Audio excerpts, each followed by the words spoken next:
Number جو Christmas کا دن ہے اس میں عیسائی حضرات کا دعویٰ ہے کہ اس دن حضرت عیسیٰ علیہ السلام پیدا ہوئے. تو کرسمس کے حوالے سے ہم سب کو ایک بات سوچنی چاہیے کہ حضرت عیسیٰ علیہ السلام کی پیدائش کا مقصد کیا تھا. حق کو دنیا میں واضح کرنا. حضرت عیسیٰ علیہ السلام شراب کو حرام کر کے گئے ہیں. حضرت عیسیٰ علیہ السلام زنا کو حرام کر کے گئے ہیں. حضرت عیسیٰ علیہ السلام والدین کے حقوق بیان کر کے گئے ہیں. تو آپ دیکھیے کہ کیا اس پر حضرت عیسیٰ کی ان تعلیمات پر عمل ہو رہا ہے. یا ایسا تو نہیں ہے کہ صرف ایک دن منایا جا رہا ہے اور حضرت عیسیٰ علیہ السلام کی جو اصل تعلیمات تھیں ان تعلیمات کو بالکل نظر انداز کر دیا گیا ہے. حضرت عیسیٰ علیہ السلام کی تو داڑھی تھی. حضرت عیسیٰ علیہ السلام تو توحید کے علمبردار تھے. حضرت عیسیٰ علیہ السلام جب پیدا ہوئے تو انجیل کہتی ہے کہ حضرت عیسیٰ علیہ السلام نے ماں کی گود میں, حضرت مریم کی گود میں ایک خدا کی طرف لوگوں کو بلایا ہے اور ایک خدا کے عبادت کی ہمیں دعوت دی ہے. تو کرسمس کے موقع پر ہماری عیسائی برادری کو حضرت عیسیٰ کی ان تعلیمات کے بارے میں بھی غور کرنا چاہیے. کتنی چیزیں ہمارے اور آپ کے درمیان مشترک ہیں. جو دوسرے مذاہب اس کو نہیں مانتے. ہم بھی جنت کو مانتے ہیں, آپ بھی جنت کو مانتے ہیں. ہمارا یقین ہے کہ مرنے کے بعد جو پیغمبروں پر ایمان رکھنے والا ہوگا, نیک عمل کرنے والا ہوگا, اللہ قیامت کے دن اس کو جنت کے باغوں میں داخل کریں گے. بائبل بھی یہی کہتی ہے کہ جنت کے میں باغات ہیں جہاں نیک لوگوں کو اللہ تعالیٰ داخل کریں گے. دوسرے مذاہب نہیں مانتے اس بات کو. ہم بھی اس بات کو مانتے ہیں کہ جو برے اعمال کرنے والے لوگ ہیں ان کے لیے اللہ نے جہنم کی آگ رکھی ہے, ان کو آگ کا عذاب ہوگا. عیسائیت بھی اس بات کو مانتی ہے. حضرت عیسیٰ کی بھی یہی تعلیمات تھیں. اور آج بھی جو عیسائیوں میں مذہبی ہیں وہ جہنم پر ایمان رکھتے ہیں کہ مرنے کے بعد جو برے لوگ ہیں وہ جہنم میں جائیں گے. ہم بھی تقدیر پر ایمان رکھتے ہیں, آپ بھی تقدیر پر ایمان رکھتے ہیں. ہم بھی فرشتوں پر ایمان رکھتے ہیں, آپ بھی فرشتوں پر ایمان رکھتے ہیں. تو کتنی ساری چیزیں اسلام میں اور عیسائیت میں کامن ہیں.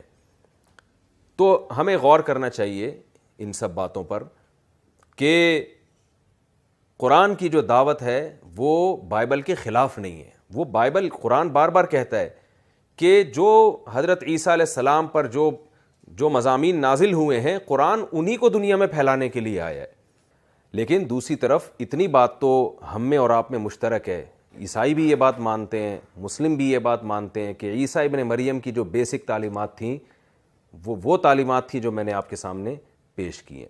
شراب سے بچنا, زنا سے بچنا, والدین کے حقوق, رشتہ داری کو آپس میں جوڑنا, فیملی سسٹم کو فروغ دینا. آج دنیا میں کس قدر فیملی سسٹم کو ختم کر دیا گیا ہے اور توحید کے نظام کو, توحید کی دعوت جو حضرت عیسیٰ اور ان کے علاوہ جتنے بھی پیغمبر ہیں, تورات بھی یہ کہتی ہے, انجیل بھی یہ کہتی ہے, قرآن بھی یہ کہتا ہے کہ تمام پیغمبروں نے ایک خدا کی طرف بلایا ہے. تو کیا ہم حضرت عیسیٰ علیہ السلام کی ان تعلیمات کو بھی فوکس کر رہے ہیں؟ یہ بہرحال ہمارے لیے غور کرنے کا مقام ہے. اللہ تعالی ہم سب کو سمجھنے کی اور عمل کرنے کی توفیق عطا فرمائے. Like, comment, share and subscribe to Mufti Tariq Masood, famous scholar. بسم اللہ الرحمن الرحیم. نحمدہ ونصلی علی رسولہ الکریم. کرسمس کے حوالے سے میں کچھ باتیں آپ کے سامنے پیش کروں گا, لیکن آج میرے مخاطبین عیسائی برادری ہے. شاید میری جو ابھی میں آپ کے سامنے بات کروں گا اس کے مخاطبین مسلمان نہیں ہیں. جو ہمارے عیسائی بھائی ہیں ان کا یہ نظریہ ہے کہ حضرت عیسیٰ علیہ السلام 25 دسمبر کو پیدا ہوئے. قطع نظر اس سے کہ یہ نظریہ درست ہے یا غلط ہے, یہ تاریخ ٹھیک ہے یا غلط ہے, وہ اگر ایک دن کو سیلیبریٹ کرتے ہیں اور خوشی کا دن مناتے ہیں تو یہ عیسائیوں کا مسئلہ ہے. ان کا مذہب کیا کہتا ہے وہ جانیں, ان کا مذہب جانیں, ان کا کلچر جانیں, اس سے ہمیں بحث نہیں ہے. اور ہمیں اس سے بھی بحث نہیں ہے کون کس مذہب کو فالو کر رہا ہے. لیکن بہرحال ایک انسان اپنے نظریات کو ایک اچھے انداز میں, ایک دعوت کے انداز میں پیش ہر ایک کے سامنے کر سکتا ہے. سامنے والے کی مرضی ہے اسے قبول کرے, اسے مسترد کرے. تو میں آپ کے سامنے اس قرآن کی وہ آیت رکھنا چاہتا ہوں جس میں قرآن مجید نے اہل کتاب کو, کیونکہ قرآن عام غیر مسلموں سے عیسائی اور یہودیوں کو الگ کر کے بیان کرتا ہے. جب قرآن یہود اور عیسائی کے علاوہ کسی سے خطاب کرتا ہے تو ان کو مشرکین سے تعبیر کرتا ہے, کافر سے تعبیر کرتا ہے. لیکن جب یہود و نصارہ سے قرآن خطاب کرتا ہے تو ان کو اہل کتاب, ان کو تھوڑی عزت دیتا ہے قرآن کہ وہ کتاب کو ماننے والے ہیں, تورات اور انجیل کو, بائبل کو ماننے والے لوگ ہیں. اور ان کے لیے کچھ احکام بھی قرآن نے الگ بیان کیے ہیں. تو قرآن کیا کہتا ہے؟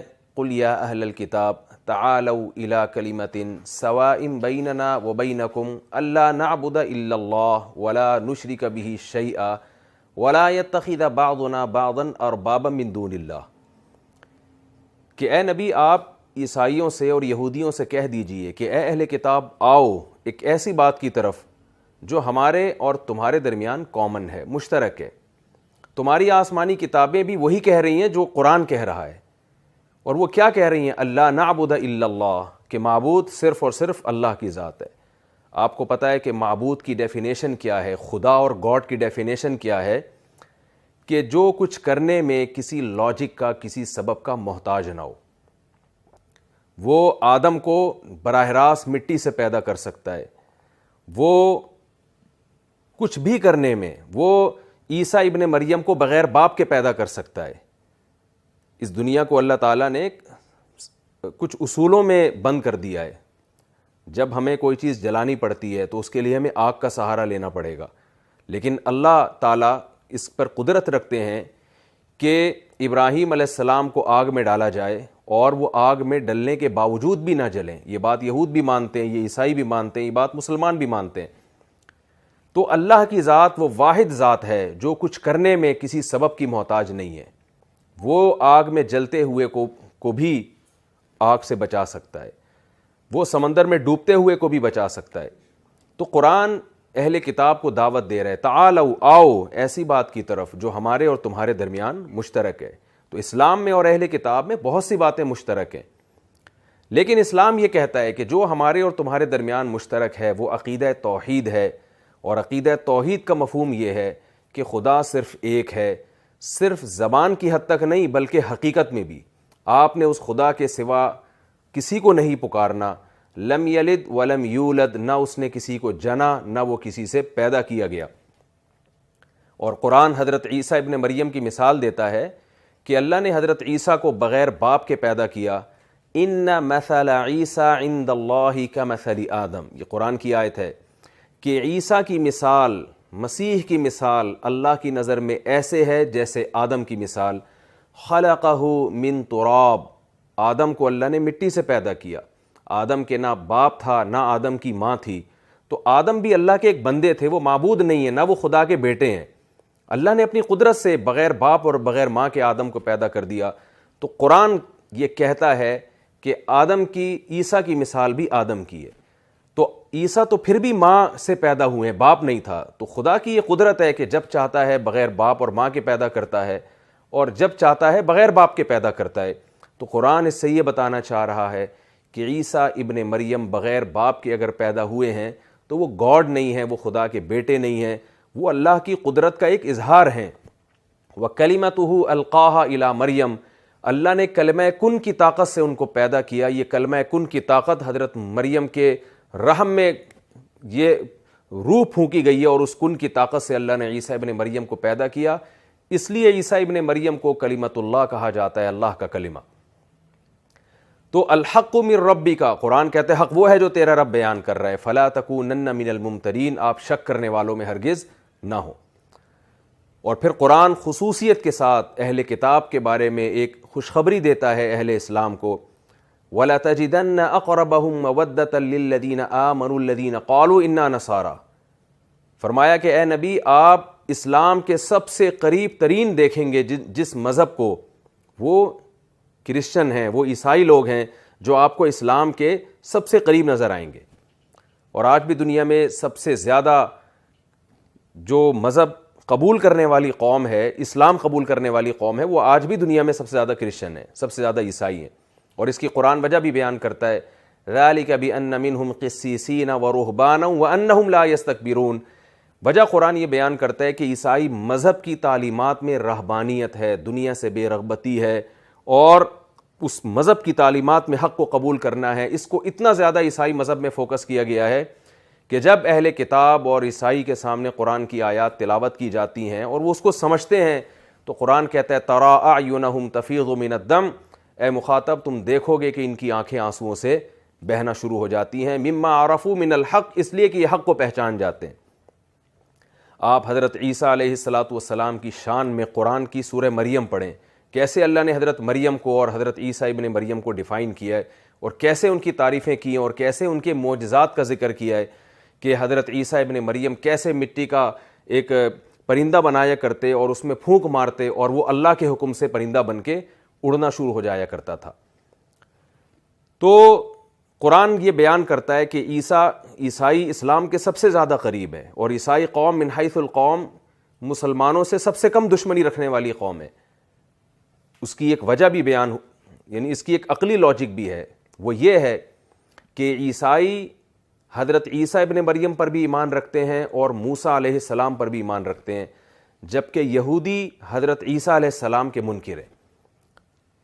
تو یہ ٹھیک ہے کہ عیسائی حضرت محمد صلی اللہ علیہ وسلم کی نبوت کا انکار کرتے ہیں، لیکن ہماری رائے میں عیسائی ایک نبی کا انکار کر رہے ہیں، باقی تمام پیغمبروں کو مان رہے ہیں۔ اس کے مقابلے میں یہودی عیسیٰ ابن مریم کا بھی انکار کرتے ہیں، محمد صلی اللہ علیہ وسلم کا بھی انکار کرتے ہیں، تو وہ اسلام سے نسبتاً دور ہیں۔ اور یہود اور عیسائی کے علاوہ دنیا میں جتنے مذاہب ہیں وہ کسی بھی پیغمبر کا اقرار نہیں کرتے، تو اسلام سے اور زیادہ کنارے پر کھڑے ہوئے ہیں۔ تو قرآن یہ دعوت دیتا ہے کہ مجھے پڑھو، مجھے سمجھو، اور میں تمہیں حقیقی توحید کی طرف بلا رہا ہوں۔ تو ہم سب کو چاہیے کہ ہم حق کو پہچاننے کی کوشش کریں۔ میری بھی یہ ذمہ داری ہے کہ جہاں مجھے حق نظر آتا ہے میں اس کو فالو کروں۔ ہماری عیسائی برادری کی بھی یہ ذمہ داری ہے کہ جہاں ان کو حق نظر آتا ہے وہ اس کو فالو کریں۔ ہندوؤں کی بھی یہ ذمہ داری ہے کہ جہاں اس کو حق نظر آتا ہے وہ اس کو فالو کرے، کیونکہ قیامت کے دن کوئی کسی قومیت کی بیس پہ اس کی بخشش نہیں ہوگی۔ قیامت کے دن بخشش اس پر ہوگی، قیامت کے دن اجر اس پہ ملے گا کہ کس نے حق کو فالو کیا اور کس نے حق کے راستے کو چھوڑا۔ میں اللہ تعالیٰ سے دعا کرتا ہوں کہ اللہ تعالیٰ ہم سب کو حق کے راستے پر چلنے کی توفیق عطا فرمائے، اور باطل راستوں سے اللہ ہم سب کو بچنے کی توفیق عطا فرمائے۔ وما علینا الا البلاغ۔